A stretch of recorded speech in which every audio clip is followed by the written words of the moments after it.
Just 8 a.m. was a Category 2. That's when it officially became a Category 2.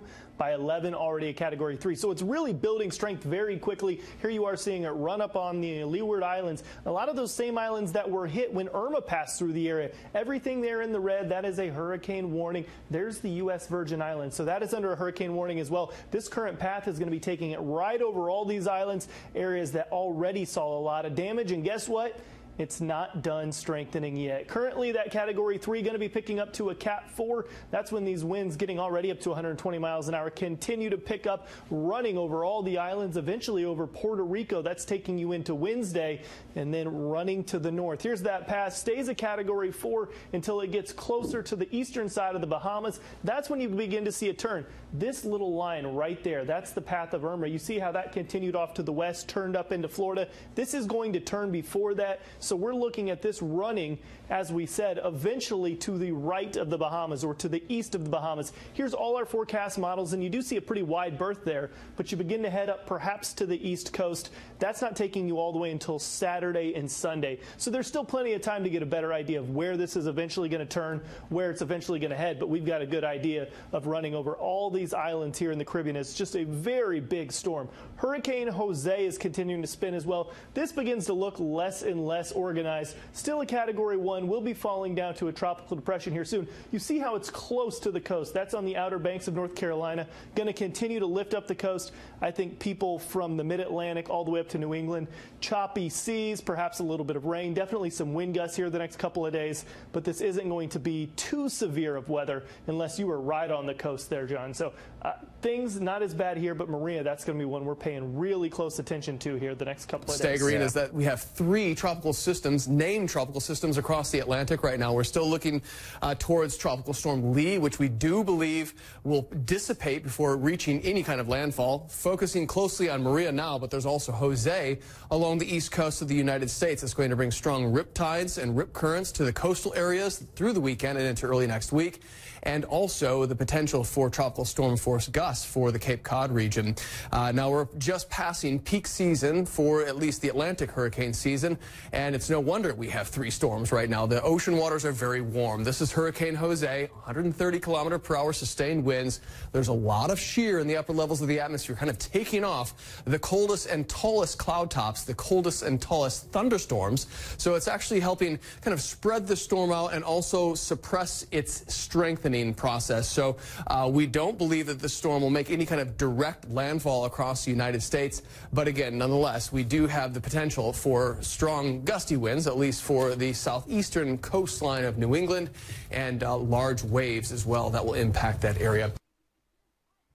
Hurricane Irma, still much to be done in Florida in the aftermath of that hurricane, but a terrifying new danger could be lurking in those stagnant floodwaters and damaged water systems as cleanup and recovery efforts continue there. Joining us now on this is Dr. Manny Alvarez, Senior Managing Editor for FoxNewsHealth.com. There is a very harmful bacteria lurking in the water supplies that is actually an amoeba that is brain-eating. Brain-eating amoeba. Listen, the unprecedented impact of the storms that we have had with all the floodwaters in quantities that we have never seen, what happened in Texas.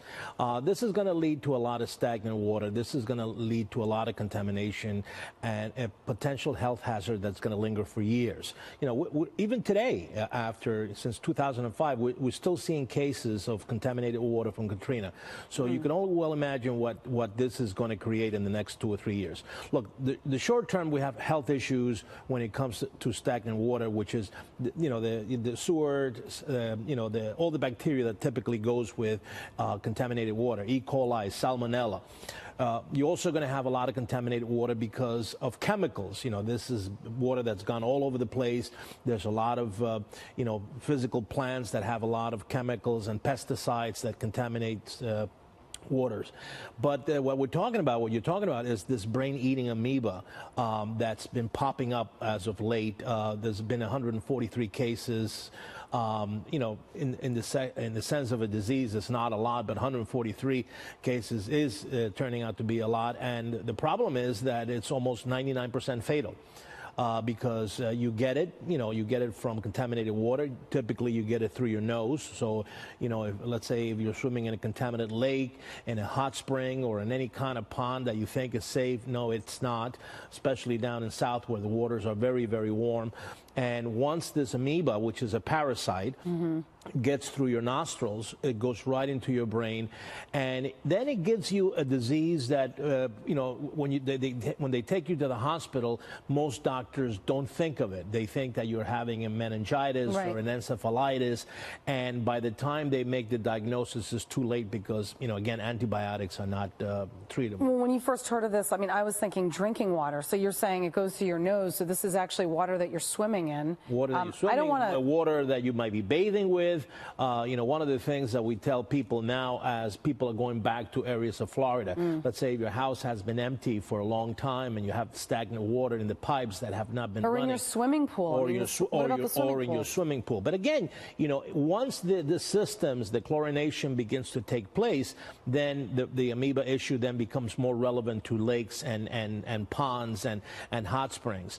But if you're going to an empty house, let's say that has not had running water for a long time, the stagnation of small water in the pipes, along with the heat, can lead to this amoeba being present. So that we tell people right now, run your water for at least 15 minutes before you start even thinking of utilizing that water. I don't want to scare people too much. I want them to be aware of what to look for if, God forbid, you are contaminated. Are there symptoms? Because you talk about how the treatment of this is so dire that can you find symptoms early? Well, the symptoms are typical. You get the fever, you get the nauseousness, you get the confusion. How soon after contamination, though, do you start to feel those symptoms? Are they sort of lingering in your system within for a day while? or so. Probably within a day or so. If you have this ingestion of the amoeba, it goes up to your nose through the nerve fibers into your brain tissue, and then within 2 or 3 days you start seeing inflammation of the covering of the brain and the brain itself, and then it brings all the typical visual disturbances, nauseousness, headaches, that kind of stuff. So it's right now I think for a lot of healthcare systems down in the South, doctors are going to be thinking a lot about patients that come with these types of symptoms in regards, especially in areas that have been devastated by the water, because you have to think about all the potential contaminants, including this amoeba. Maybe stay out of the water for quite some time. Yeah, for quite some time. All right, Dr. Manny Alvarez, thank you. You got it.